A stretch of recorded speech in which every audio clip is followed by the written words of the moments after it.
Senator John McCain, good to see you again. Thank you very much. We just thought we'd stop the train here. We heard that you were here. Thank you for making that unexpected stop. And I'm glad there were all these camera people there to just so happens. Anticipate it. Yeah. I know. You love coming to this part of the country. Hard-working people. They wake up and they hear the news that the federal government is going to bail out an insurance giant, AIG, by the tune of $85 billion. Do you agree with that? Well, I agree with you. These are hardworking Americans. Last night I had dinner with a man who's a teacher. His wife is a teacher. He's a locksmith. Another family, mother is a nurse. They're the fundamentals of America. They're still strong, but they've been betrayed by the top of our economy, by the greedy Wall Street excesses that sometimes I think maybe even be corruption. And they have had their lives harmed because of the greed and excess. We've got to fix it. We've got to say that it'll never happen again. As president, I will make sure that it never happens again. Now, on the bailout itself, I didn't want to do that, and I don't think anybody I know wanted to do that. But there were literally millions of people whose retirement, whose investments, whose insurance were at risk here, and they were going to have their lives destroyed because of the greed and excess and corruption. When I say corruption, many of these executives, these Wall Street CEOs, said everything's fine. As you know, up until a short time ago, everything's fine, not to worry. Meanwhile, Congress, the regulators, paid no attention whatsoever to it.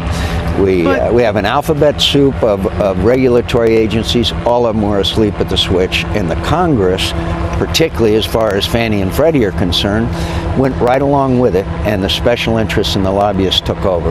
You talk about Congress, and of course you've been there in Washington all these many years, and you're saying that a little bit asleep at the switch. 2 years ago, I gave a speech and argued on several occasions that Fannie and Freddie were in trouble, that they were carrying out unsafe and unsound and even corrupt practices, and I said that this has got to stop. And I have fought for reform all the time that I've been in Congress. I've taken on my party, I've taken on the other party, I've taken on the president.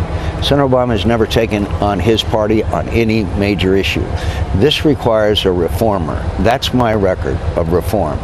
And we have to fix it, and we will fix it, and it'll never happen again when I'm president of the United States. When you say... And we got to grow the economy and create jobs. That's the best way out of this. And how do you go about it? Because yesterday, when you were talking to Chris Cuomo, you said that you perhaps would form a kind of 9/11 commission. And talking with folks here, like you did, they said enough with the commissions, enough with the talk. What are the real solutions? What are the practical solutions, not the talk, in getting it done? You need to get the best minds in America together. I mean, this is a crisis. This is one of the most severe crises in modern times. So you got to get the best minds in America together to say, look, not only did this happen, but we've all got to work together, Republican and Democrat. I mean, this calls for bipartisanship. This calls for patriotism.